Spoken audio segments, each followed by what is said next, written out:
이것은 명백한 인종적 문화적 편견이었습니다. 마늘. 그저 향이 강한 식재료 하나였죠.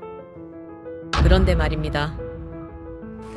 하버드 대강의실에서 이 숫자가 뜨는 순간 수백 명이 동시에 숨을 멈췄습니다. 6.7kg. 한 나라가 1년에 먹는 마늘의 양이었습니다. 세계 평균은 0.8kg. 무려 8배였죠. 하지만 충격적인 건 그 다음이었는데요. 이 마늘이 쌌은 제국의 붕괴, 전쟁 억제를 하나의 공식으로 설명해냈다는 사실입니다. 도대체 이 작은 나라의 숨겨진 잠재력, 무엇이었을까요? 지금부터 그 놀라운 현장 속으로 들어가 보시죠. 미국에서 날아온 충격적인 이야기. 바로 시작합니다. 그리고 지금 어디에서 시청하고 계신지 댓글로 남겨주세요. 여러분의 이야기도 듣고 싶습니다. 그 전에 잠깐 1초 만에 누를 수 있는 좋아요 버튼을 꾹 눌러주시면 영상 제작에 큰 힘이 됩니다. 그럼 바로 사연 시작하겠습니다. 6.7kg. 여러분, 이 숫자가 뭔지 아시나요?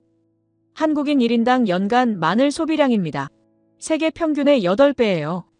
안녕하세요. 제 이름은 마일라 퀸시라고 합니다. 하버드에서 정치학을 전공하고 있으며 며칠 전 앨런 다이크 교수님의 강의를 듣고 제 개념이 송두리째 바뀐 경험을 이야기해드리려고 해요. 이번 학기 교양 선택 과목을 고르던 중이었는데 비교 문명론 권력과 패턴 그리고 생존이라는 제목의 수업이 눈에 들어왔어요.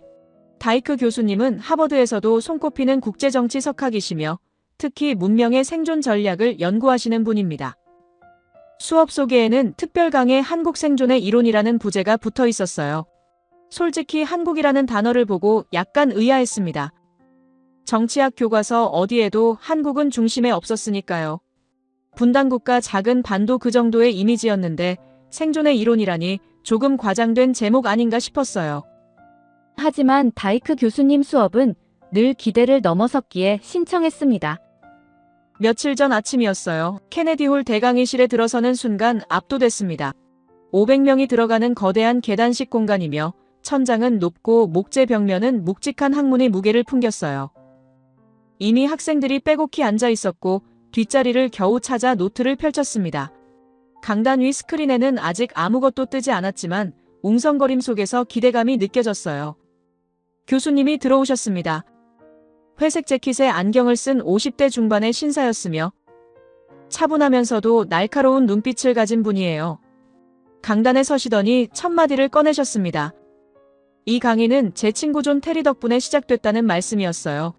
존 테리라는 이름이 낯설었지만 교수님은 계속 말씀하셨는데 어릴 때부터 알던 친구이며 지금은 보스턴에서 레스토랑을 운영하는 셰프라고 했어요. 며칠 전 존이 교수님께 이상한 데이터 하나를 보여줬다는 겁니다. 스크린이 켜졌습니다. 화면에 숫자가 떴어요. 6.7kg. 세계 식량농업기구 통계에 따르면 전 세계 인구의 1인당 연간 마늘 소비량은 평균 0.8kg 수준이라고 했습니다. 마늘을 사랑한다고 자부하는 지중해 식단의 이탈리아조차 연간 1kg 남짓을 소비하는데 그친다고 하셨어요. 강의실이 웅성거리기 시작했습니다. 옆자리 학생이 피식 웃으며 속삭였어요. 마늘에 중독된 사람들인가 보다는 반응이었습니다. 솔직히 그 반응이 이해됐어요. 그냥 식습관 차이겠거니 했습니다. 매운 걸 좋아하는 문화이거나 향신료를 많이 쓰는 나라겠거니 싶었어요. 하지만 교수님의 다음 말이 분위기를 바꿨습니다. 존이 흥미로운 이야기를 해줬다고 하셨어요. 유럽 요리학교나 해외 유명 레스토랑 주방에서 한국인 유학생이 마늘을 다루는 장면을 목격하면 이탈리아 요리사들이 깜짝 놀란다는 겁니다. 레시피북에 적힌 마늘 한쪽이라는 지시사항을 보고 서양인들은 정말 손톱만한 마늘 조각 하나를 집어듭니다. 향만 살짝 입히겠다는 뜻이에요. 하지만 한국인은 다릅니다. 한쪽을 한 통 혹은 한 주먹으로 자동 번역한다고 했어요. 알리오 올리오 파스타를 만들 때 이탈리아 본토에서는 마늘 서너 쪽이 들어가지만 한국 식당에서는 30쪽이 들어간다는 겁니다. 교수님이 웃으며 말씀하셨어요. 존의 설명에 따르면 서양인들에게 마늘은 후추나 바질 같은 향신료지만 한국인들에게는 감자나 고구마 같은 채소라는 겁니다. 이건 단순한 느낌이 아니라 데이터가 증명하는 명백한 통계적 이상 현상이에요. 화면에 또 다른 수치가 떴습니다. 한국 4인 가족이 1년에 먹어치우는 마늘이 약 27kg이라고 했어요. 쌀 한 가마니 무게와 맞먹는 양입니다. 밥을 먹는 만큼 마늘을 퍼먹는 지구상 유일한 민족이라는 설명이었어요. 노트에 숫자를 적으며 생각했습니다. 왜 이렇게까지 먹는 걸까? 단순히 매운맛을 좋아해서일까? 하지만 교수님은 이건 단순한 기호의 문제가 아니라고 하셨어요. 척박한 지정학적 환경에서 살아남기 위해 한국인의 몸이 본능적으로 선택한 생존 전략에 가깝다는 겁니다. 그때 교수님이 스크린을 넘기셨어요. 화면에 2002년 한일 월드컵 사진이 떠올랐습니다. 붉은 티셔츠를 입은 한국 응원단의 열기가 느껴지는 사진이었는데 그 아래 서양 언론 헤드라인이 보였어요. 당시 서구 언론의 시선은 그리 곱지 않았다고 했습니다. 바로 마늘 냄새였습니다. 교수님이 차분히 설명하셨어요. 당시 서양에서 이 냄새는 야만이나 하류층의 상징과도 같았다고 했습니다. 가까운 일본조차 한국인을 폄하할 때 니니쿠슈 즉 마늘 냄새가 난다며 코를 막았다는 거예요. 니니쿠는 일본어로 마늘을 뜻하며 슈는 냄새를 의미합니다. 글로벌 비즈니스 에티켓 교육에서는 한국인과 미팅 전에는 환기를 시키라는 지침이 돌기도 했다고 해요. 이것은 명백한 인종적 문화적 편견이었습니다. 강의실 분위기가 무거워졌어요. 몇몇 학생들이 불편한 표정을 지었고 누군가는 고개를 저었습니다.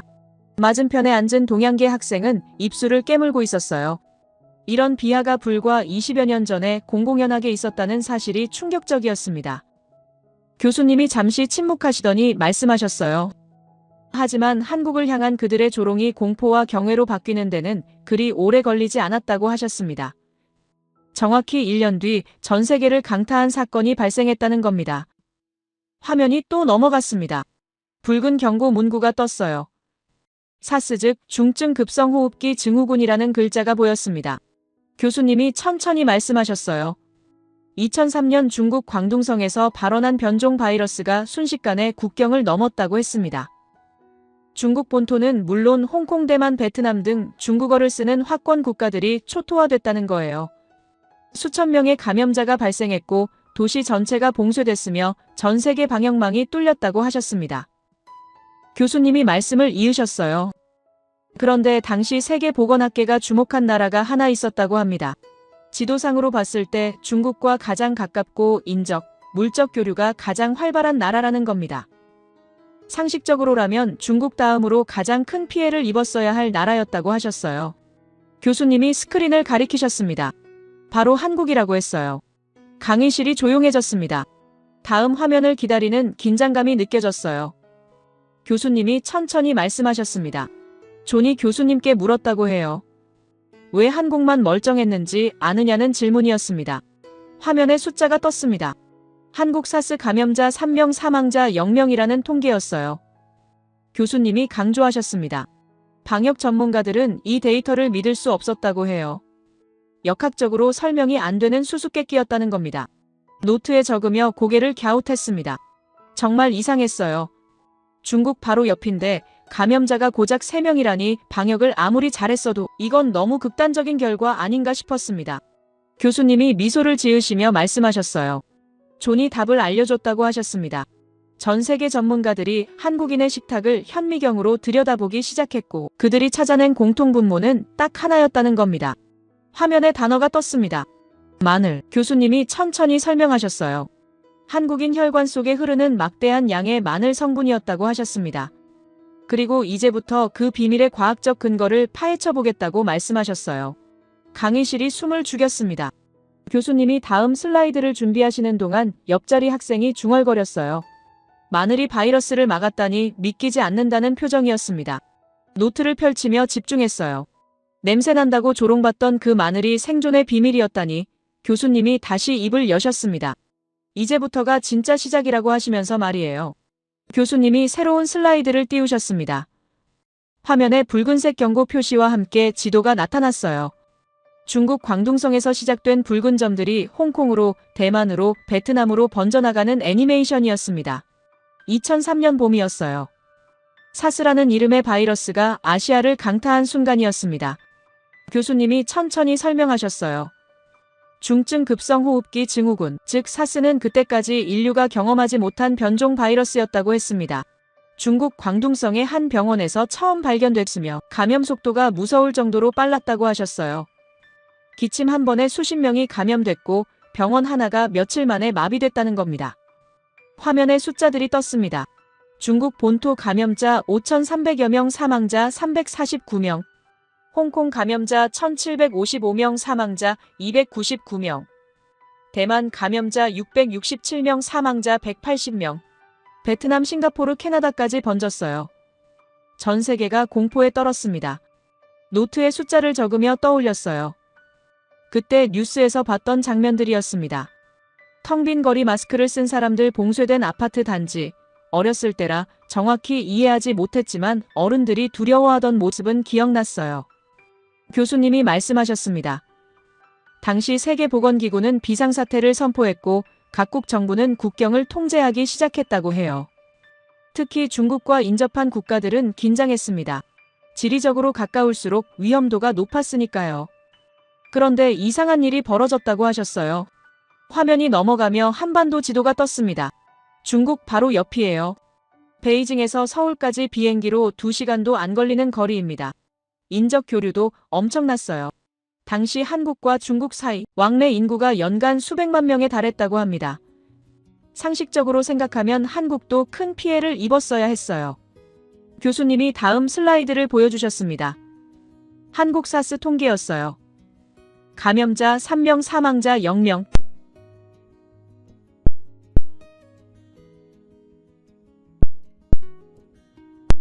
교수님이 고개를 끄덕이셨습니다.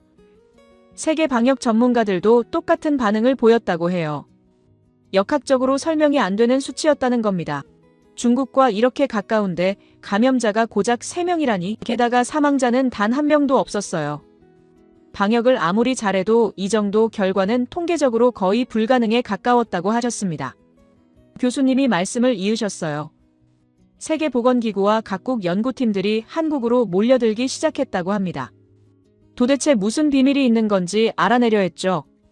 방역 시스템을 분석했고 의료체계를 조사했으며 국민들의 위생 습관까지 들여다봤다고 해요. 하지만 결정적인 답을 찾지 못했습니다. 그때 한 역학자가 다른 접근을 시도했다고 하셨어요. 바이러스가 아니라 사람을 봤다는 겁니다. 정확히는 한국인의 몸속을 들여다보기 시작했다고 해요. 혈액검사, 면역체계 분석, 그리고 식습관 조사가 이어졌습니다. 교수님이 화면을 넘기셨어요.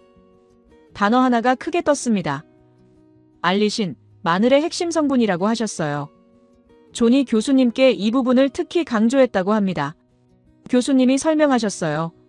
알리신은 마늘을 칼로 다지거나 입안에서 씹을 때 만들어지는 성분이라고 했습니다. 마늘 세포가 파괴되면서 알린이라는 물질이 알리나제라는 효소와 만나 화학 반응을 일으킨다고 해요. 그 결과물이 바로 알리신입니다.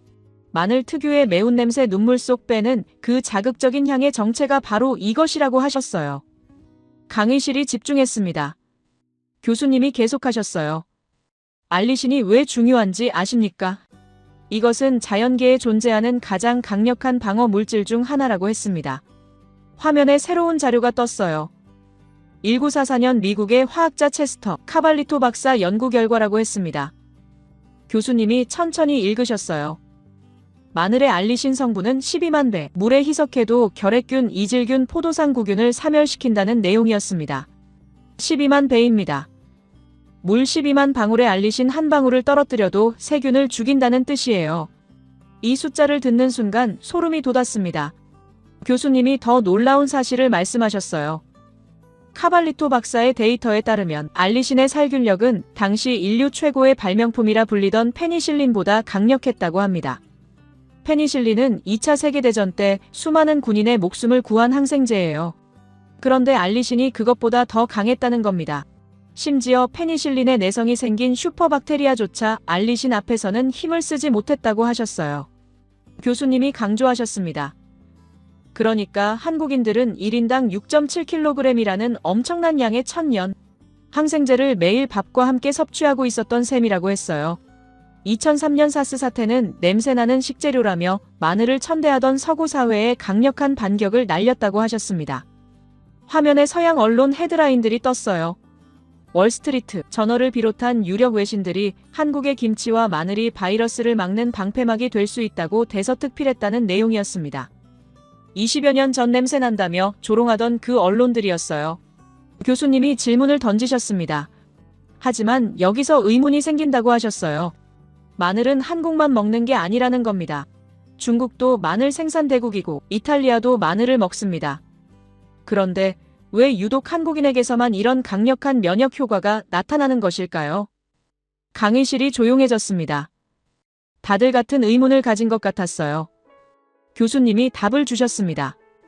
그 비밀은 먹는 양보다 더 중요한 먹는 방식의 차이에 있다고 하셨어요.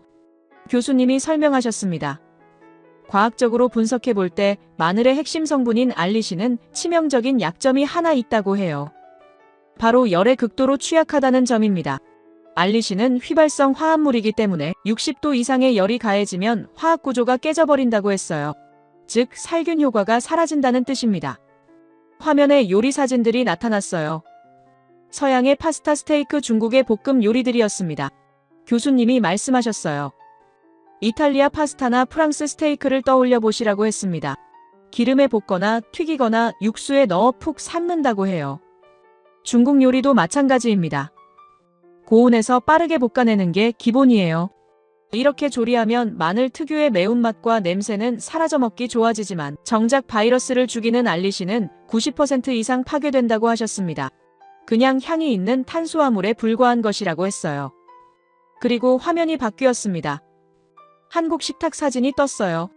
삼겹살에 생마늘을 쌈장에 찍어 먹는 장면 외에 얇게 썬 편마늘이 곁들여진 모습이었습니다. 교수님이 강조하셨어요.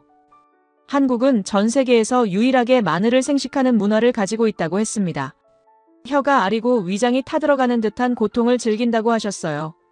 하지만 생물학적 관점에서 보면 그 고통이야말로 알리신이 파괴되지 않고 100% 활성화되어 체내로 들어오고 있다는 생생한 신호라고 했습니다. 교수님이 더 놀라운 것을 말씀하셨어요. 발효기술과의 결합이라고 했습니다. 한국인은 다진 마늘을 김치 양념에 쏟아 붓는다고 해요. 배추와 무의 식이섬유 사이에서 마늘이 유산균과 만나 발효되면 알리신 성분은 체내 흡수율이 월등히 높은 형태로 안정화된다고 하셨습니다. 이것은 의도했든 의도하지 않았든 식품, 영양학적으로 가장 완벽한 결합이라고 했어요. 강의실 곳곳에서 감탄하는 소리가 났습니다. 한국 학생 몇 명은 뿌듯한 표정을 지었어요. 교수님이 화면을 넘기셨습니다. 흑마늘 사진이 나타났어요. 까만색 마늘이었습니다.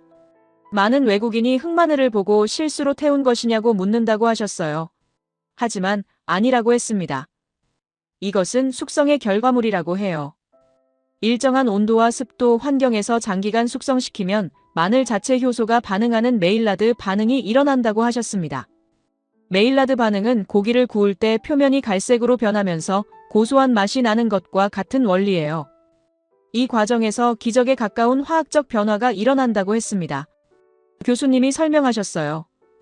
마늘의 자극적인 휘발성 성분인 알리신이 SAC, 즉 수용성 유황 아미노산으로 전환된다고 합니다. 이 물질은 일반 생마늘에는 거의 존재하지 않거나 극소량만 있는 성분이라고 해요. 데이터에 따르면 이 성분의 생성으로 인해 흑마늘의 항산화력은 일반 마늘보다 무려 10배 이상 급증한다고 하셨습니다. 교수님이 강조하셨어요. 이것은 단순히 식품을 오래 보관하기 위한 기술이 아니라고 했습니다. 식재료의 분자 구조를 바꿔 양리 효과를 극대화한 제약 기술에 가깝다고 하셨어요. 중국이 전 세계 마늘 생산량의 80%를 차지하면서도 단순히 껍질을 까서 파는 1차원적 가공에 머물러 있을 때 한국은 고부가가치 바이오 소재로 전환하는 기술을 확보한 거라고 했습니다. 화면에 최근 사진들이 떴어요. 뉴욕과 파리의 미슐랭 스타 레스토랑 주방 장면이었습니다. 교수님이 말씀하셨어요. 과거 한국인에게는 냄새가 난다며 코를 막았던 서구권의 태도가 180도 바뀌었다고 합니다. 미국의 시사주간지 타임은 마늘을 세계 10대 슈퍼푸드로 선정했고 뉴욕타임스는 한국의 흑마늘을 집중 조명했다고 해요. 이제 뉴욕과 파리의 셰프들은 한국산 흑마늘을 구하기 위해 줄을 선다고 했습니다. 그들은 이것을 발사믹 식초보다 더 깊은 풍미를 가진 동양의 검은 다이아몬드라고 부르며 스테이크 소스와 고급 샐러드 드레싱에 사용한다고 하셨어요. 20년 전 비아냥거림은 온데간데 없고 이제는 어떻게 하면 한국인처럼 건강하게 마늘을 섭취할 수 있는가를 연구하고 있다는 겁니다. 교수님이 화면을 끄셨습니다. 잠시 침묵이 흘렀어요. 그리고 말씀하셨습니다. 존은 내게 이렇게 말했다고 해요. 마늘은 단순한 양념이 아니라 5,000년을 버틴 생존의 백신이라고 했다는 겁니다. 강의실이 조용해졌습니다. 교수님이 천천히 말씀하셨어요. 그리고 이건 시작일 뿐이라고 하셨습니다. 한국의 생존력은 식탁에서 끝나지 않는다고 했어요. 이제부터 역사 속으로 들어가 보겠다고 하시면서 다음 슬라이드를 준비하셨습니다. 교수님이 물을 한 모금 마시셨습니다. 그리고 천천히 말씀하셨어요. 존과 대화를 나눈 후 한 가지 의문이 들었다고 했습니다. 한국의 생존력이 정말 식탁에만 있는 걸까 하는 궁금증이었어요. 그래서 역사를 파고들기 시작했다고 하셨습니다. 화면이 바뀌었습니다. 세계 지도가 나타났어요. 교수님이 여러 나라를 가리키시며 설명하기 시작하셨습니다. 문명이란 무엇일까요? 사람들이 모여 살면서 만든 문화와 역사를 뜻합니다. 오래된 문명일수록 자랑스럽게 여기죠. 그런데 중요한 게 있어요. 문명이 오래됐다고 해서 나라도 오래된 건 아니라는 겁니다. 중국을 볼까요? 교수님이 중국 지도를 확대하셨어요. 중국 문명은 정말 오래됐습니다. 5,000년이 넘어요. 하지만 중국이라는 나라가 5,000년 동안 같은 나라였을까요? 아닙니다. 중국은 왕조가 계속 바뀌었어요. 왕조란 왕이 다스리는 나라를 뜻합니다. 진나라가 있다가 망하면 한나라가 생겼습니다. 한나라가 망하면 당나라가 생겼어요. 당나라 다음에는 송나라, 원나라, 명나라, 청나라가 이어졌습니다. 왕조가 바뀔 때마다 뭐가 달라졌을까요? 지배하는 민족이 바뀌었어요. 한나라 때는 한족이 다스렸는데 원나라 때는 몽골족이 다스렸습니다. 청나라 때는 만주족이 다스렸어요. 나라 이름만 중국이지 실제로는 다른 나라가 계속 생겼다 사라진 겁니다. 그리스는 어떨까요? 교수님이 유럽 지도를 가리키셨어요. 고대 그리스 문명은 찬란했습니다.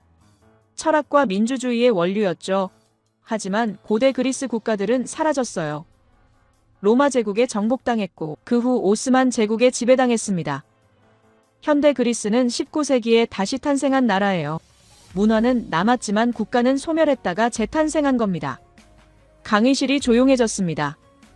교수님이 새로운 지도를 띄우셨어요. 한반도였습니다. 한국은 다릅니다. 교수님이 강조하셨어요. 5,000년 넘게 단일 정체성을 유지했다고 했습니다. 단일 정체성이란 같은 민족, 같은 언어, 같은 문화를 계속 지켜왔다는 뜻이에요. 왕조가 바뀌어도 민족은 안 바뀌었습니다. 고구려, 백제, 신라, 고려, 조선, 대한민국으로 이어지는 동안 한국인은 계속 한국인이었어요. 이게 얼마나 놀라운 일인지 아십니까? 교수님이 물으셨어요. 지도를 다시 보면 한국은 중국과 일본 사이에 있습니다. 두 강대국 사이의 좁은 반도예요. 완충지대가 아니라 충돌지대입니다. 이런 위치에서 5,000년을 같은 정체성으로 버틴다는 건 통계적으로 거의 불가능에 가까워요. 역사에서 대부분의 약소국은 사라집니다. 강대국에 흡수되거나 정복당하죠. 그런데 한국은 살아남았어요. 어떻게 가능했을까요? 교수님이 칠판에 글을 쓰기 시작하셨습니다. 612년 살수, 이때부터 이야기가 시작된다고 하셨어요. 612년은 지금으로부터 1400년도 더 전입니다. 그때 중국 대륙에는 수나라라는 강대국이 있었어요. 수나라는 중국을 통일한 직후였습니다. 통일이란 여러 나라로 나뉘어 있던 땅을 하나로 합쳤다는 뜻이에요. 제국의 습성이 있습니다. 교수님이 설명하셨어요. 통일이 끝나면 변방을 정리하려 한다고 했습니다. 변방이란 나라 끝자락 주변 지역을 뜻해요. 수나라 황제는 동쪽을 바라봤습니다. 거기에 고구려라는 나라가 있었어요. 수나라 황제는 계산했습니다. 고구려를 밟고 지나가면 된다고 생각했어요. 그래서 대군을 일으켰습니다.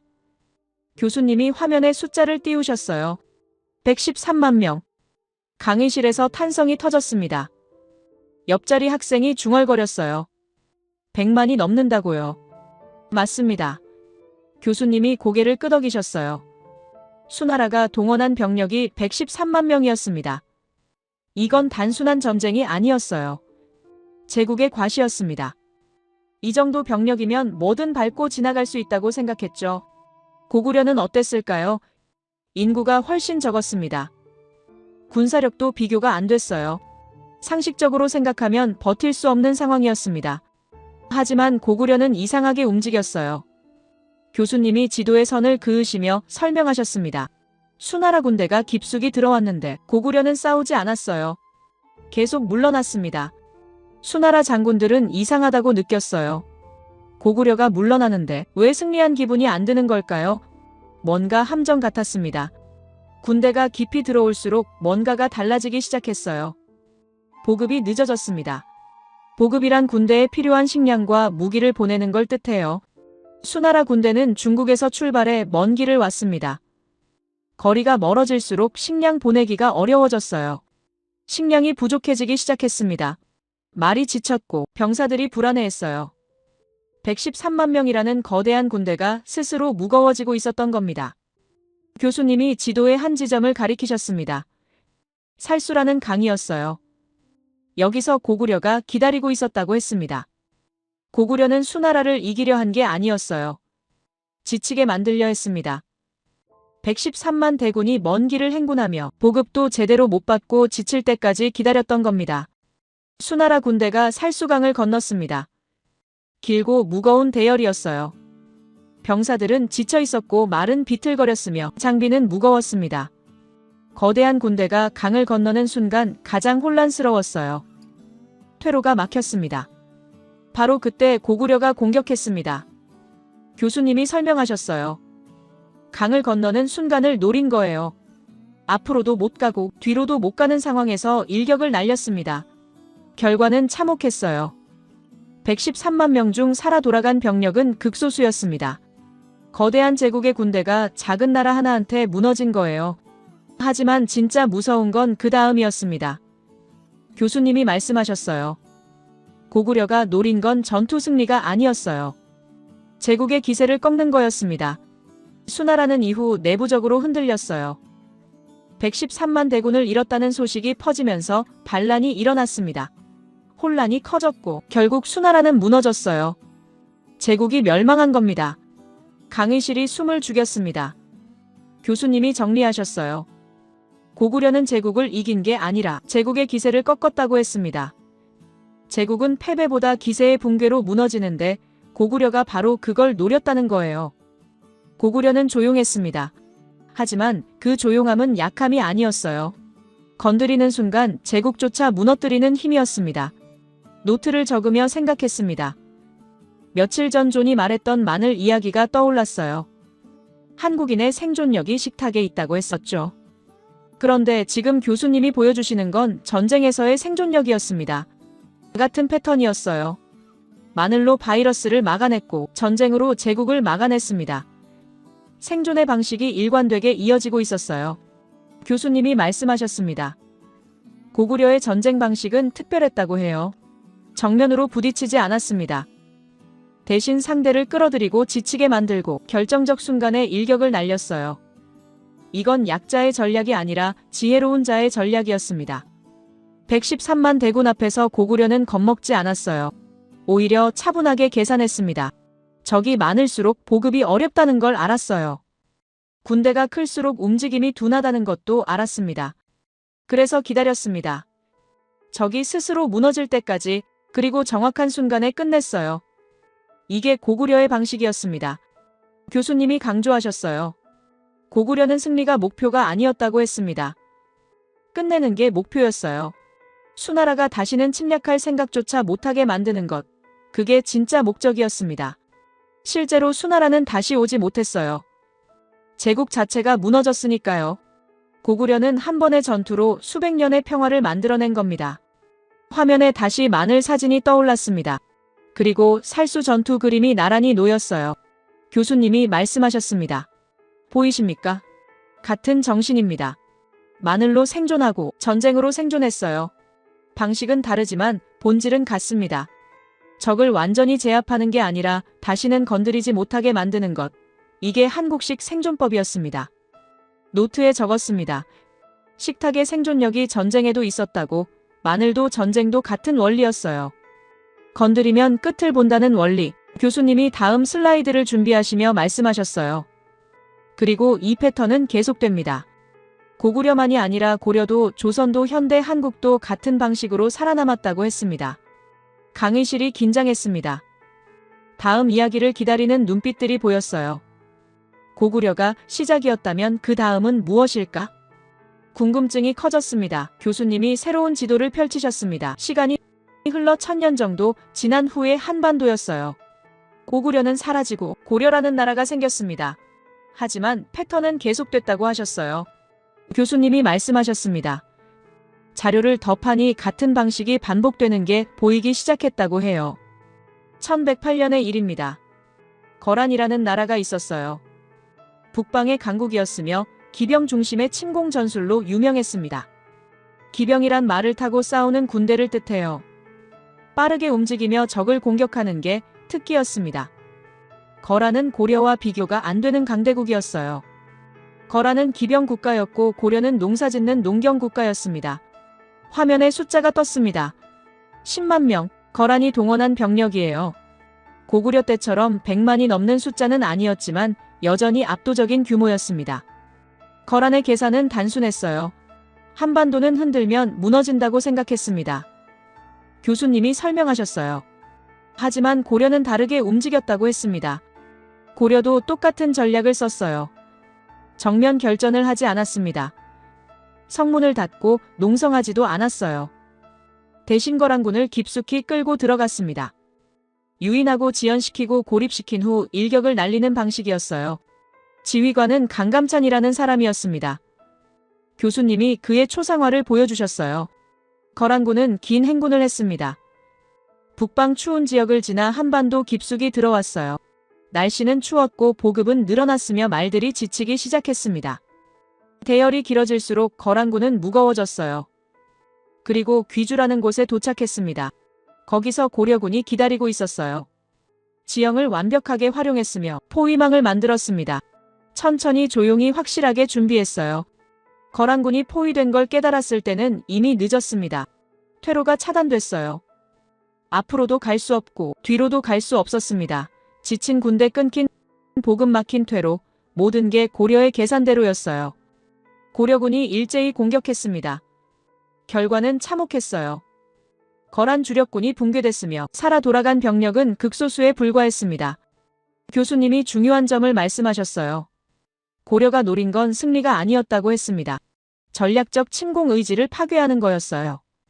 강감찬은 적을 이긴 게 아니라 의지를 꺾었습니다. 귀주는 단순한 전투가 아니었어요. 경고의 종결이었습니다. 거란은 패배보다 다시는 시도할 수 없게 된 것을 두려워했어요. 교수님이 숫자를 보여주셨습니다. 200년 거란이 고려를 다시 침공하지 않은 기간이에요. 한 번의 전투로 200년의 평화를 만든 겁니다. 노트에 적었습니다. 한 번으로 끝낸다는 문장을 고구려도 그랬고 고려도 그랬어요. 패턴이 반복되고 있었습니다. 교수님이 말씀을 이으셨어요. 하지만 여기서 끝이 아니라고 했습니다. 고려는 더 근본적인 해결책을 찾았다고 하셨어요. 화면에 새로운 이름이 떴습니다. 윤관. 그는 또 다른 문제를 해결한 사람이에요. 여진족이 국경을 반복적으로 침입했습니다. 마가도 다시 왔어요. 경고로는 끝나지 않았습니다. 고려 조정에서 논쟁이 벌어졌어요. 어떻게 해결할 것인가? 임시 대응은 소용없었습니다. 방어만 강화하는 것도 한계가 있었어요. 고려는 근본적인 해결책을 선택했습니다. 별무반이라는 전담 엘리트 부대를 창설했어요. 별무반은 특별했습니다. 기병, 보병, 궁병을 결합했으며 기동력, 타격력, 유지력을 모두 갖췄어요. 목적은 명확했습니다. 이기기 위해서가 아니라 끝내기 위해서였어요. 별무반이 움직였습니다. 여진 영토 깊숙이 진격했어요. 방어가 아니었습니다. 공격이었어요.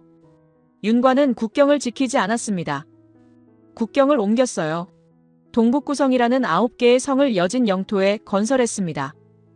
국경을 앞으로 밀어낸 거예요. 침입로가 차단됐습니다. 여진이 고려로 오는 길 자체가 사라진 겁니다. 교수님이 설명하셨어요. 고려는 적을 막지 않았다고 했습니다. 적이 올 이유를 지웠어요. 출발지를 제거하면 전쟁은 시작되지 않는다는 논리였습니다. 그때 뒷좌석에서 손이 올라갔습니다. 동양계 남학생이었어요. 20대 초반쯤 되어 보였으며 깔끔한 정장 차림이었습니다. 교수님이 물으셨어요. 질문 있습니까? 학생이 일어섰습니다. 제 이름은 사카토마입니다. 오사카에서 왔으며 국제관계학을 전공하고 있습니다. 일본 억양이 섞인 영어였어요. 사카토마가 말했습니다. 교수님 말씀 잘 들었는데 한 가지 짚고 싶은 부분이 있습니다. 고려가 거란을 이겼다고 하셨는데 사실 고려는 송나라의 도움을 받았습니다. 송나라가 거란을 서쪽에서 견제했기 때문에 고려가 버틸 수 있었던 거예요. 강의실이 조용해졌습니다. 사카토마가 계속 말했어요. 역사 기록을 보면 송나라가 군사적 압박을 가했고 그 덕분에 거란이 고려의 전력을 집중하지 못했습니다. 결국 고려 혼자 이긴 게 아니라 동맹의 도움을 받은 거 아닙니까? 그럴싸한 반박이었어요. 몇몇 학생들이 고개를 끄덕였습니다. 교수님은 침착하게 대답하셨어요. 좋은 지적입니다. 사카토마 학생, 맞습니다. 송나라가 서쪽에서 거란을 견제한 건 사실입니다. 하지만 중요한 건 송나라가 실제로 전쟁에 참여하지 않았다는 겁니다. 교수님이 새 슬라이드를 띄우셨어요. 당시 동아시아 지도였습니다. 송나라는 외교적 압박만 가했습니다. 교수님이 설명하셨어요. 군대를 보내지 않았고 물자를 지원하지도 않았습니다. 단지 거란에게 양쪽에서 싸우기 부담스럽다는 신호만 보냈어요. 실제 전투는 고려가 혼자 치렀습니다.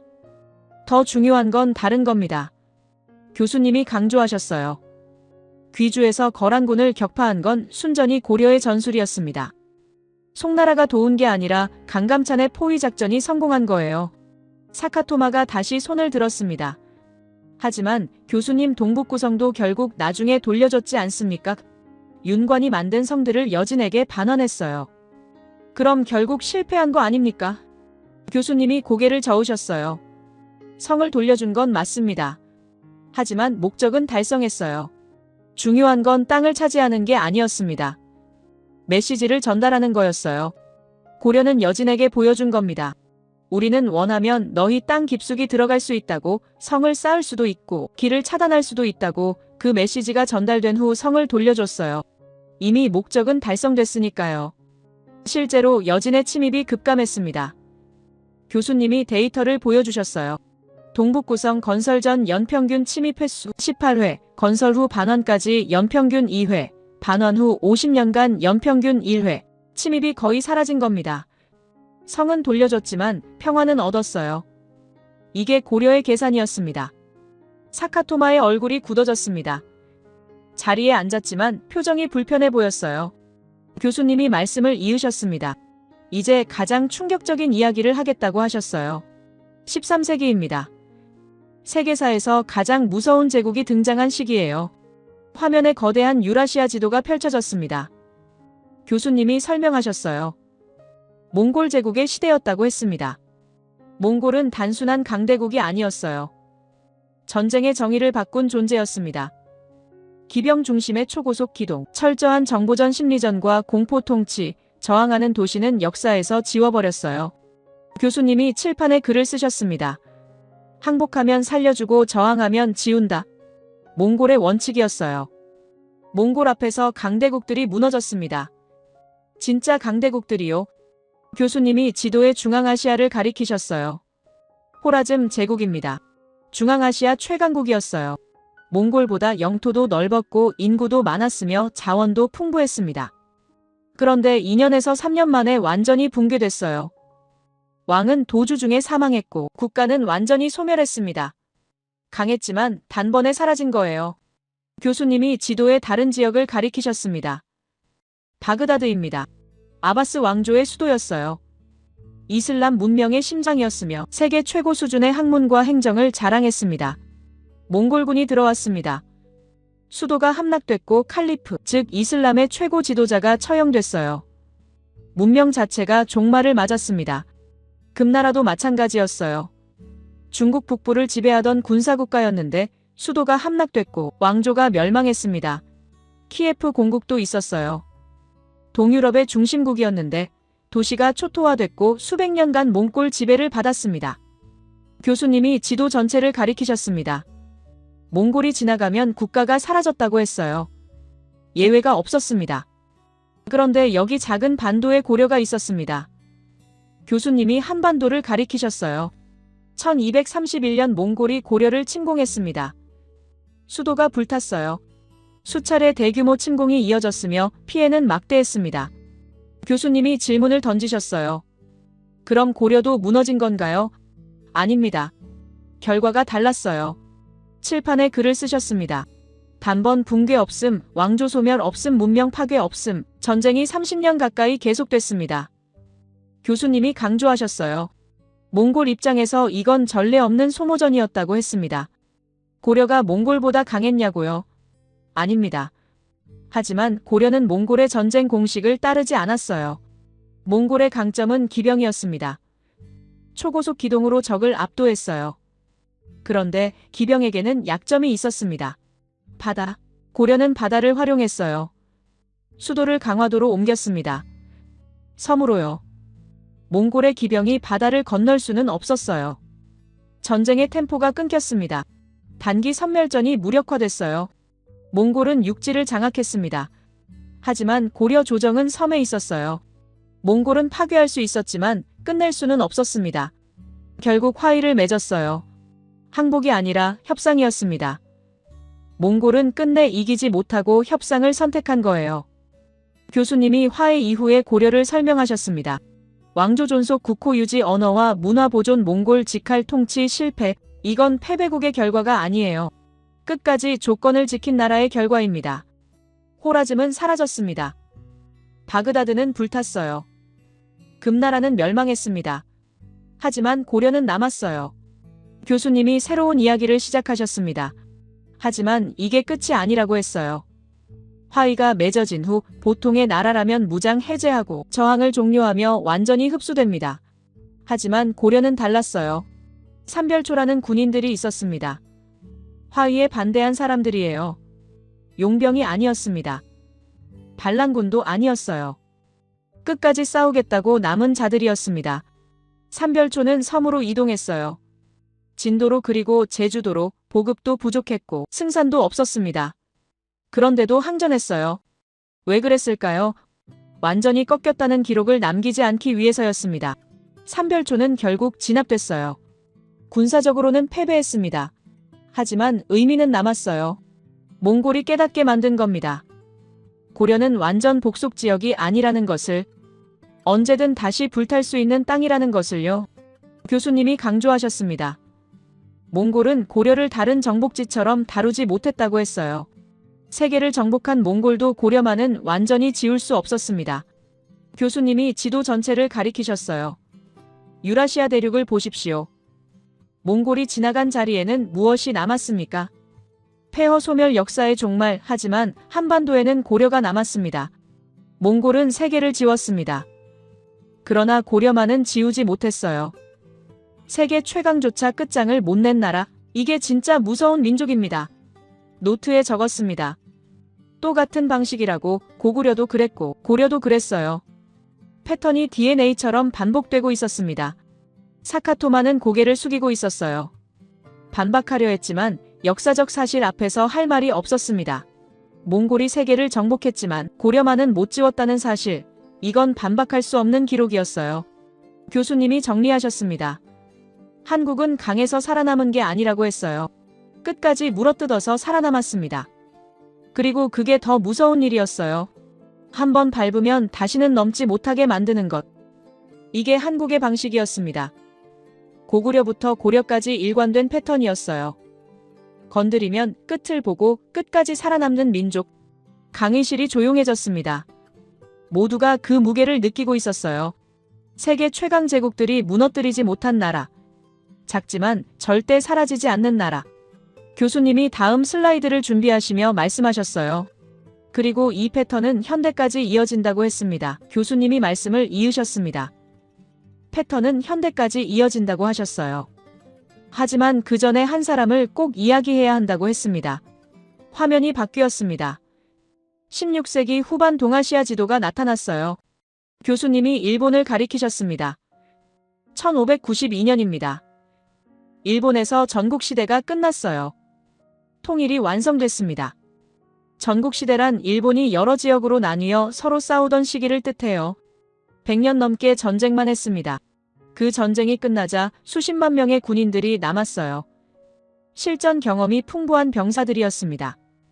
일본 지도자는 이 군대를 어떻게 할지 고민했어요. 그리고 결정했습니다. 대륙으로 가자고 중국 명나라를 치자고 했어요. 그런데 일본과 명나라 사이에 조선이 있었습니다. 일본의 계산은 단순했어요. 교수님이 설명하셨습니다. 조선은 그냥 지나가는 통로일 뿐이라고 생각했습니다. 길을 빌리면 된다고 봤어요. 조선 군대는 약하다고 판단했으며 해군은 형식적 존재라고 무시했습니다. 1592년 대규모 상륙이 시작됐어요. 육지 전선에서 일본군은 연전연승했습니다. 빠르게 북상했고 수도가 함락됐어요. 일본의 전쟁 계획은 명확했습니다.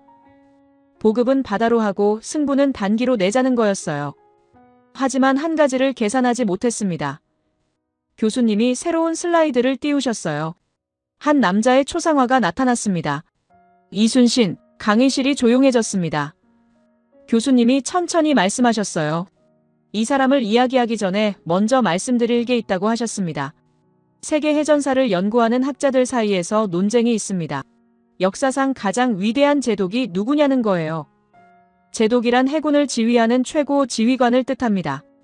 후보가 몇 명 있어요. 영국의 넬슨 제독, 미국의 니미츠 제독, 일본의 도고 헤이아치로, 이들은 모두 위대한 승리를 거둔 사람들입니다. 그런데 점점 더 많은 학자들이 한 이름에 동의하기 시작했어요. 교수님이 강조하셨습니다. 이순신이라고. 왜냐고요? 숫자가 말해주기 때문입니다.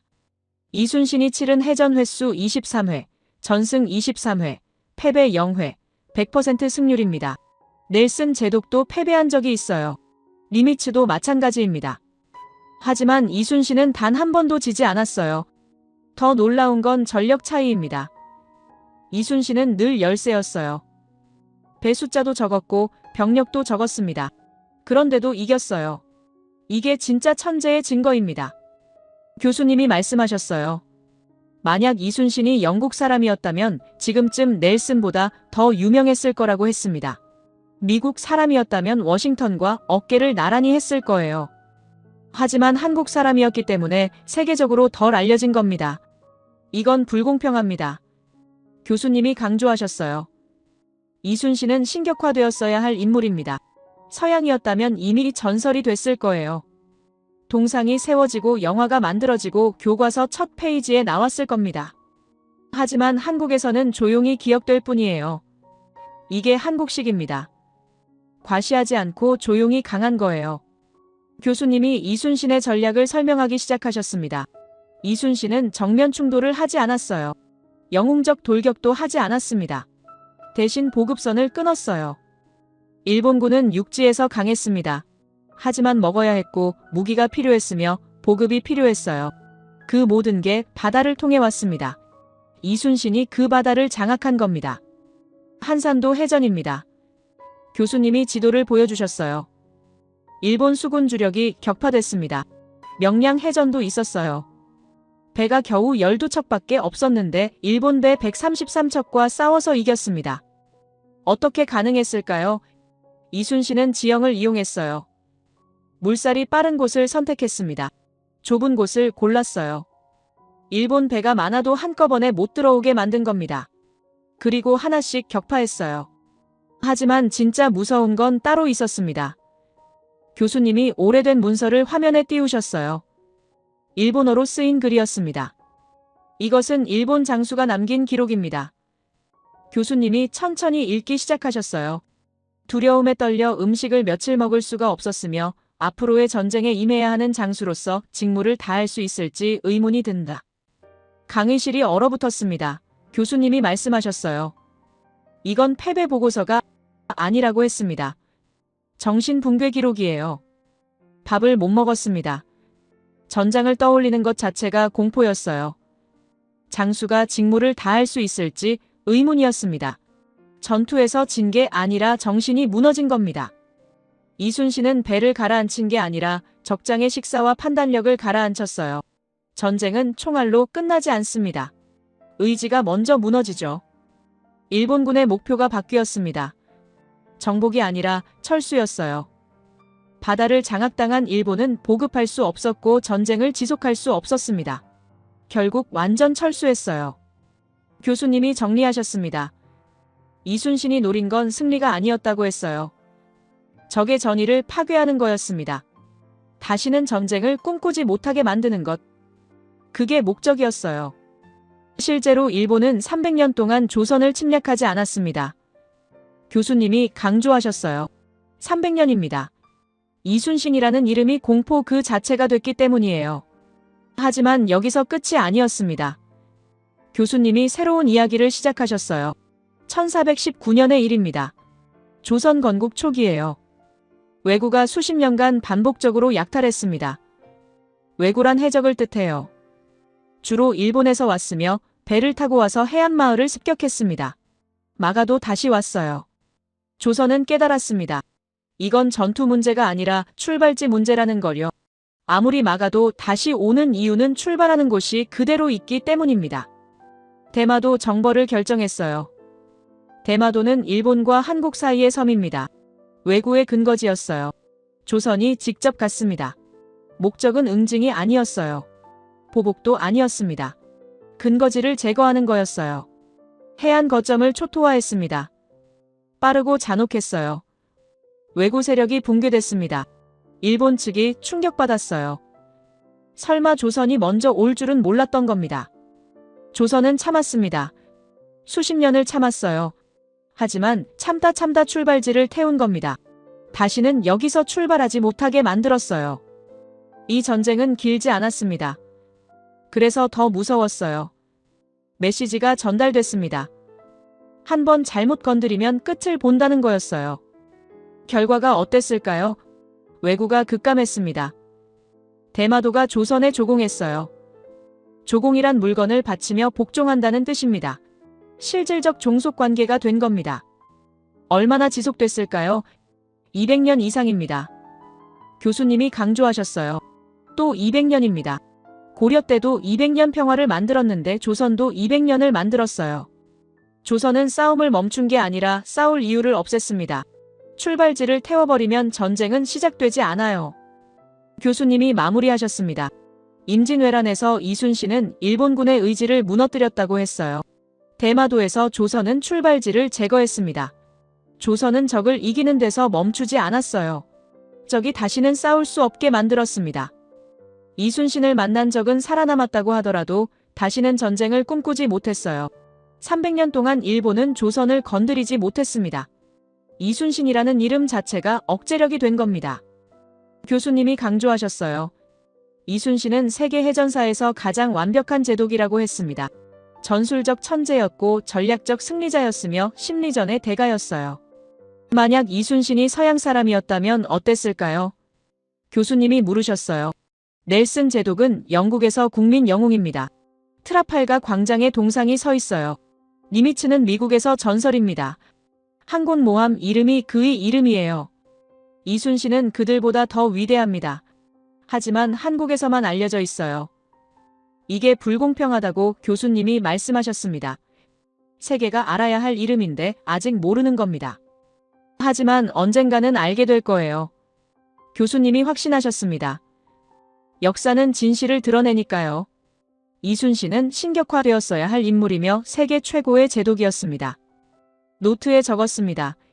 이순신 세계 최고 제독이라고. 그리고 그 밑에 또 적었어요. 한국은 이기는 게 아니라 끝낸다고. 교수님이 다음 슬라이드를 준비하시며 말씀하셨어요. 그리고 이 패턴은 지금도 계속된다고 했습니다. 현대 한국에서도 똑같은 방식이 작동하고 있다고 하셨어요. 강의실이 긴장했습니다. 고구려 조선을 거쳐 이제 현대로 넘어가는 순간이었어요. 과거의 패턴이 지금도 살아있다는 이야기. 그게 궁금해졌습니다. 교수님이 물을 한 모금 마시시더니 천천히 말씀하셨습니다. 존이 마지막으로 내게 물었다고 하셨어요. 이 패턴이 지금도 작동하느냐는 질문이었습니다. 5000년 전 방식이 현대에도 통할까? 그게 존의 궁금증이었어요. 저도 같은 의문이 들었습니다. 고구려나 고려시대는 칼과 창으로 싸우던 때였어요. 하지만 지금은 미사일과 전투기가 날아다니는 시대입니다. 과거의 생존 방식이 지금도 유효할까? 노트를 펼치며 집중했어요. 교수님이 답을 주셨습니다. 작동한다고 하셨어요. 아니, 더 강력하게 작동한다고 강조하셨습니다. 그리고 몇 가지 사례를 보여주겠다고 하시며 화면을 넘기셨어요. 첫 번째 화면에 작은 섬 하나가 떴습니다. 독도였어요. 교수님이 설명하기 시작하셨습니다. 이 섬을 둘러싼 한국과 일본의 분쟁은 수십 년째 계속되고 있다고 했어요. 일본은 자국 영토라고 주장하며 국제사법재판소 제소를 제안했습니다. 외교 문서를 보내고 항해 성명을 발표하며 압박했어요. 하지만 한국의 반응은 독특했습니다. 교수님이 간조하셨어요. 대화하지 않았다고 했습니다. 협상 테이블에 앉지 않았으며 재판소 제안을 무시했어요. 그냥 실효 지배를 유지했습니다. 일본은 계속 말했습니다. 하지만 행동하지 못했어요. 왜일까요? 교수님이 질문을 던지셨습니다. 일본이 약해서일까요? 아닙니다. 계산이 끝났기 때문입니다. 화면에 분석 자료가 떴어요. 독도 분쟁을 무력으로 해결하려면 어떻게 될까요? 교수님이 설명하셨습니다. 국지전이 불가능하다고 했어요. 한국의 군사구조상 독도에 손 떼는 순간 전면전으로 확대된다는 겁니다. 한국군은 독도만 지키는 게 아니었습니다. 전체 국방 시스템이 연동돼 있었어요. 미사일 방어망, 공군기지, 해군 전력이 하나로 묶여 있었습니다. 독도 하나를 건드리면 모든 게 동시에 반응한다는 뜻이에요. 일본은 계산했습니다. 작은 섬 하나 때문에 전면전을 할 수 있을까? 답은 아니었어요. 손익이 맞지 않았습니다. 그래서 말만 하고 행동하지 못하는 겁니다. 교수님이 강조하셨어요. 한국은 독도를 지키는 게 아니라 시작 자체를 불가능하게 만들었다고 했습니다. 건드리는 순간 끝을 봐야 하니까 아무도 시작하지 못하는 거예요. 고구려의 살수 전투와 똑같은 원리였습니다. 한 번 시작하면 되돌릴 수 없게 만드는 것 노트에 적었습니다. 국지전 불가능 구조라고 현대 한국은 부분적 충돌을 허용하지 않았어요. 전부 아니면 전무였습니다. 이게 억제력이 되는 거였어요. 교수님이 다음 사례를 보여주셨습니다. 2009년 아덴만이었어요. 소말리아 해적들이 한국 화물선을 납치했습니다. 선원들이 인질로 잡혔어요. 보통 이런 경우 협상합니다. 돈을 주고 사람을 돌려받죠. 하지만 한국은 달랐습니다. 교수님이 설명하셨어요. 협상하지 않았다고 했습니다. 대신 특수부대를 보냈어요. 청해부대 소속 해군 특전대였습니다. 작전명 아덴만 여명 새벽에 기습했어요. 해적들이 예상하지 못한 순간이었습니다. 총성이 울렸고 진압이 완료됐으며 인질 전원이 구출됐어요. 해적 8명은 생포됐고 5명은 사살됐습니다. 세계가 놀랐습니다. 교수님이 당시 반응을 보여주셨어요. 서방 언론들이 충격받았다고 했습니다. 보통은 협상으로 풀리는데 한국은 즉각 작전을 선택했다는 거예요. 더 놀라운 건 그 다음이었습니다. 아덴만 해역에서 한국 선박을 노린 해적 시도가 급감했어요. 교수님이 데이터를 보여주셨습니다. 작전 전 연간 시도 횟수 15회, 작전 후 3년간 시도 횟수 2회 해적들이 학습한 겁니다. 한국 배는 건드리면 끝난다는 걸요. 돈을 받는 게 아니라 목숨을 잃는다는 걸 깨달았어요. 협상 대상이 아니라 회피 대상이 된 겁니다. 단 교수님이 정리하셨습니다. 한국은 해적과 협상하지 않았다고 했어요. 대신 다시는 시도하지 못하게 만들었습니다. 이순신이 일본군 장수의 식사를 빼앗은 것처럼 한국은 해적의 시도 의지를 빼앗았어요. 강의실이 조용해졌습니다. 옆자리 학생이 중얼거렸어요. 완전히 같은 방식이라고. 맞았습니다.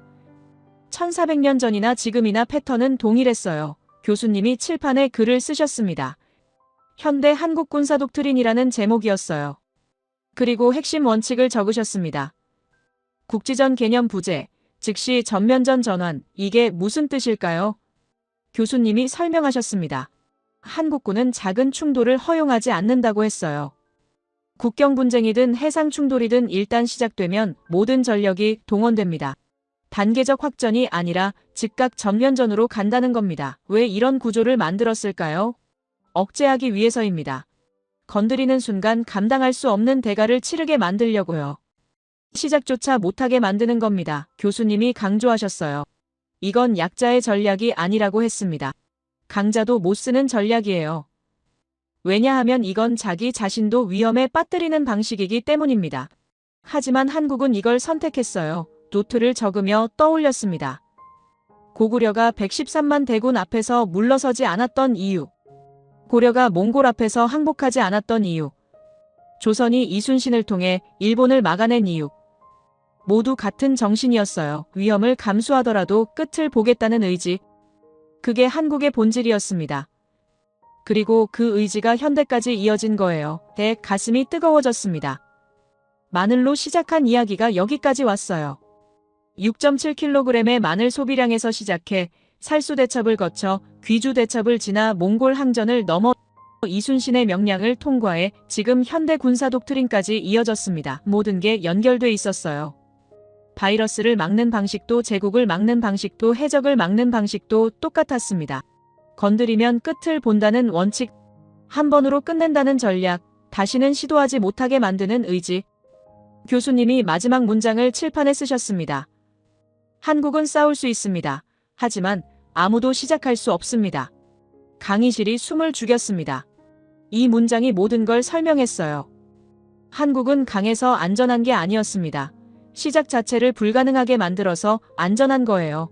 존의 마늘 이야기가 떠올랐습니다. 냄새난다고 조롱받던 그 마늘이 생존의 무기였어요. 그리고 그 생존 방식이 전쟁에도 외교에도 현대 군사 전략에도 똑같이 적용되고 있었습니다. 저는 깨달았습니다. 이건 우연이 아니라고, 5천년 동안 반복된 패턴이라고, 한국이라는 나라는 DNA 자체가 생존을 위해 설계된 거예요. 식탁에서든 전장에서든 바다에서든 똑같은 방식으로 움직입니다. 교수님이 다음 장을 준비하시며 말씀하셨어요.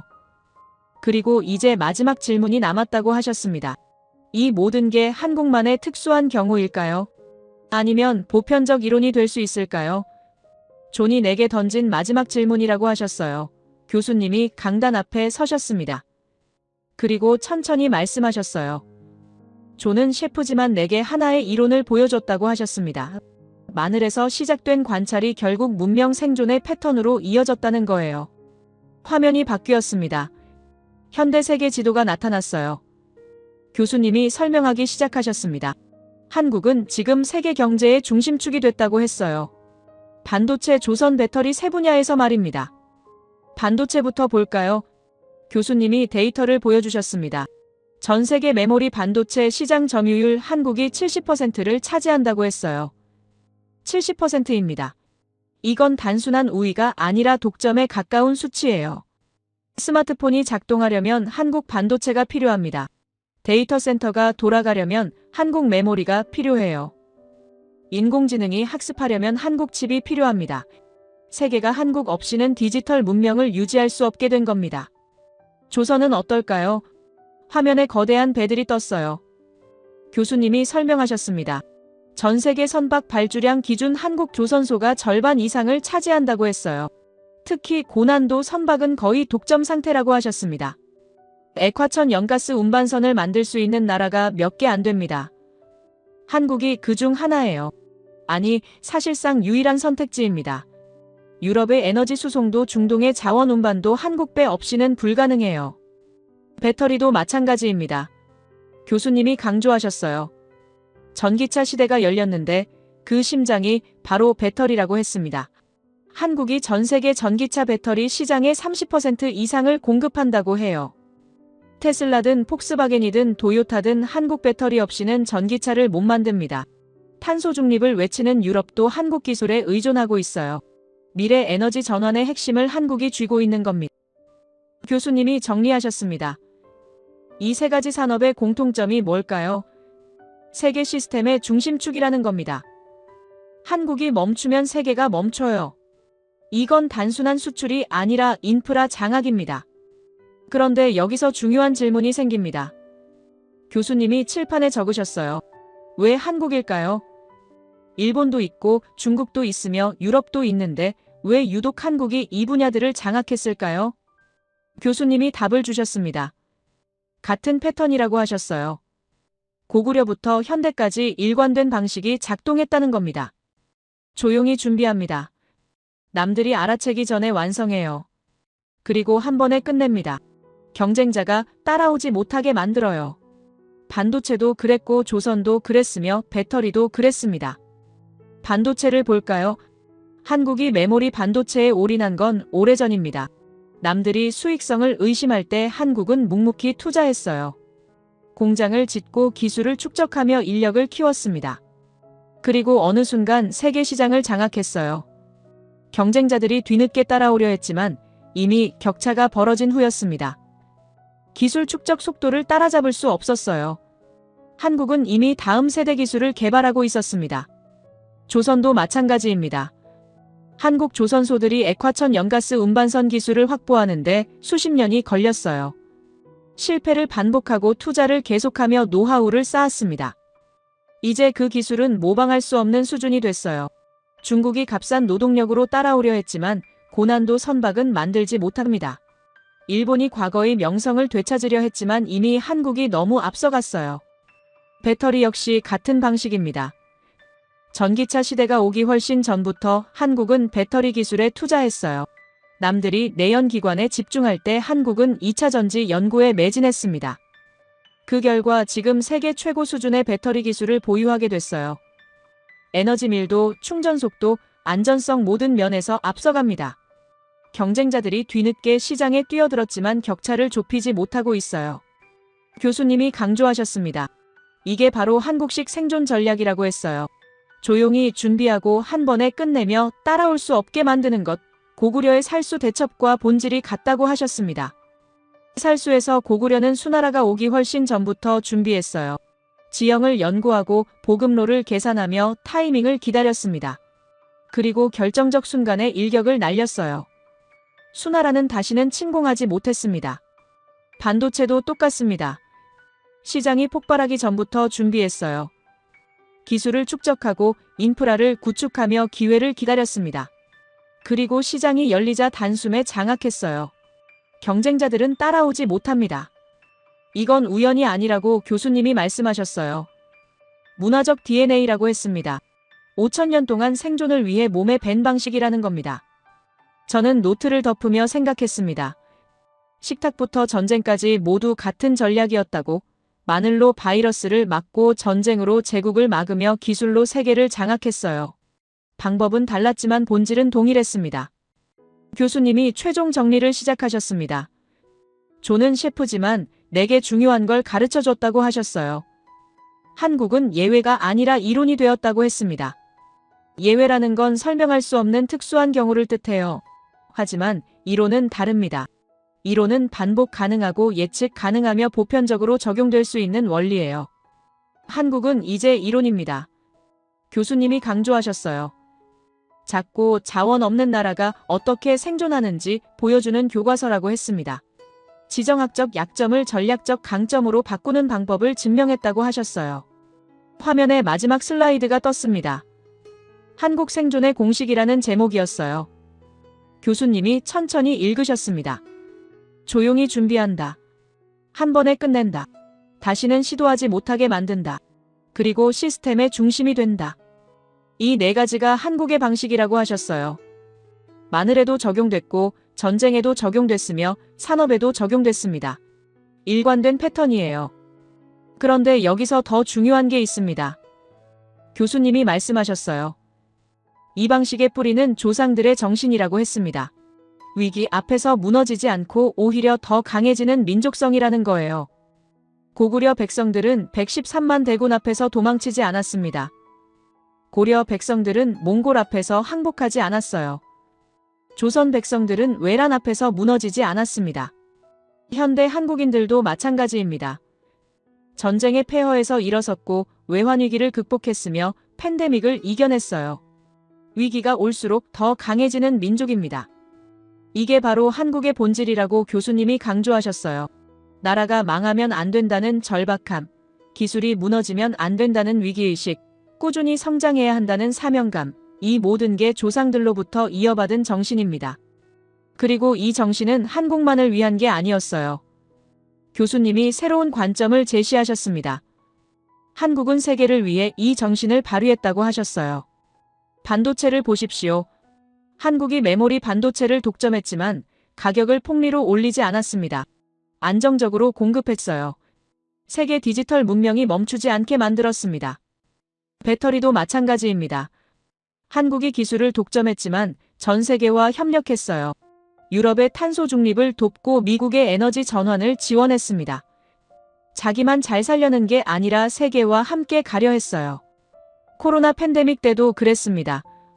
한국은 진단키트를 개발하자마자 전 세계에 공급했어요. 마스크가 부족한 나라들을 도왔고 백신 접종 노하우를 공유했습니다. 교수님이 정리하셨습니다. 한국은 위기를 기회로 만들되 그 기회를 혼자 독점하지 않았다고 했어요. 우리라는 마음가짐으로 진심을 다해 세계를 도왔다고 하셨습니다. 이게 진짜 대단한 겁니다. 강의실이 숨을 죽였어요. 교수님이 계속 말씀하셨습니다. 대부분의 강대국은 힘을 가지면 독점하려 합니다. 기술을 숨기고 시장을 장악하며 약소국을 압박해요. 하지만 한국은 달랐습니다. 힘을 나눴어요. 기술을 공유하고 협력을 제안하며 상생을 추구했습니다. 이건 약해서가 아니라 강하기 때문에 가능한 선택이에요. 조상들의 정신이 여기에 있습니다. 혼자 살아남는 게 아니라 함께 살아남는 것. 자기만 강해지는 게 아니라 모두가 강해지게 만드는 것. 이게 한국 DNA에 새겨진 가치입니다. 저는 깨달았습니다. 6.7kg의 마늘에서 시작된 이야기가 결국 여기까지 왔다는 걸요. 생존의 방식이 나눔의 철학으로 완성됐습니다. 교수님이 마지막 말씀을 하셨어요. 한국은 조용하지만 건드릴 수 없는 나라가 됐다고 했습니다. 이긴 게 아니라 끝낸 나라예요. 그리고 이제는 세계가 전제로 삼는 나라가 됐습니다. 세계 경제가 돌아가려면 한국 반도체가 필요해요. 에너지 전환이 성공하려면 한국 배터리가 필요합니다. 물류가 멈추지 않으려면 한국 선박이 필요해요. 한국은 선택이 아니라 필수가 된 겁니다. 이게 진짜 무서운 힘입니다. 무력으로 억누르는 게 아니라 없어서는 안 될 존재가 되는 것. 위협하는 게 아니라 필요하게 만드는 것. 이게 한국식 힘입니다. 강의가 끝나갈 무렵이었습니다. 교수님이 정리하셨어요. 존은 셰프지만 내게 이론을 보여줬다고 했습니다.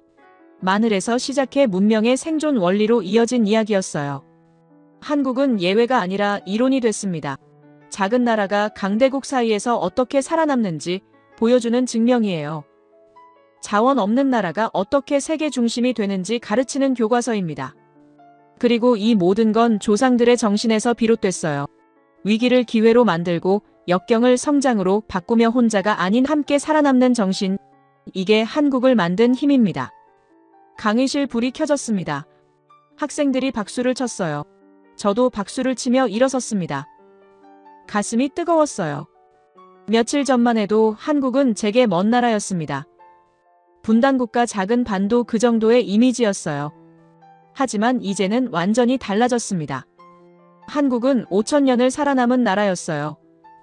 세계 최강 제국들이 무너뜨리지 못한 민족이었습니다. 바이러스도 전쟁도 위기도 이겨낸 사람들이었어요. 그리고 그 생존의 방식이 지금도 작동하고 있었습니다. 반도체로 배터리로 조선으로 세계의 중심이 되어 있었어요. 노트를 덮으며 생각했습니다. 제 개념이 송두리째 바뀌었다고 한국을 보는 시선이 완전히 달라졌어요. 존의 마늘 이야기가 이렇게까지 깊은 의미를 담고 있었다니. 교수님이 강단을 내려오셨습니다. 학생들이 질문하려 모여들었어요. 저도 다가가고 싶었지만 잠시 자리에 앉아 있었습니다. 생각을 정리할 시간이 필요했어요. 마늘, 바이러스, 전쟁, 기술, 생존, 나눔. 모든 키워드가 머릿속에서 연결되고 있었습니다. 한국은 강해서 살아남은 게 아니었어요. 끝까지 물어뜯어서 살아남았습니다. 조용히 준비해서 한 번에 끝냈어요. 그리고 그 힘을 세계와 나눴습니다. 이게 진짜 위대한 민족의 모습이라고 생각했습니다. 혼자 강해지는 게 아니라 함께 강해지게 만드는 것. 독점하지 않고 공유하는 것. 위기를 기회로 바꾸고 역경을 성장으로 전환하는 것. 조상들의 정신이 현대까지 이어진 겁니다. 고구려 백성들이 113만 대군 앞에서 보여준 용기. 고려 백성들이 몽골 앞에서 지킨 자존심. 조선 백성들이 외란 속에서 발휘한 저력. 그 모든 게 지금 한국인들 속에 살아있어요. 그래서 한국은 위기가 올수록 더 강해집니다. 무너질 것 같을 때 오히려 일어서요. 끝난 것 같을 때 새로 시작합니다.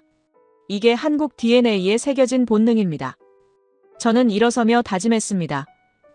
이 이야기를 더 많은 사람에게 전하겠다고, 한국이 얼마나 대단한 나라인지 알리겠다고, 마늘에서 시작해 문명 생존 이론으로 완성된 이 여정을 공유하겠다고 말이에요. 제 이야기를 끝까지 들어주셔서 감사합니다. 모두 안녕히 계세요.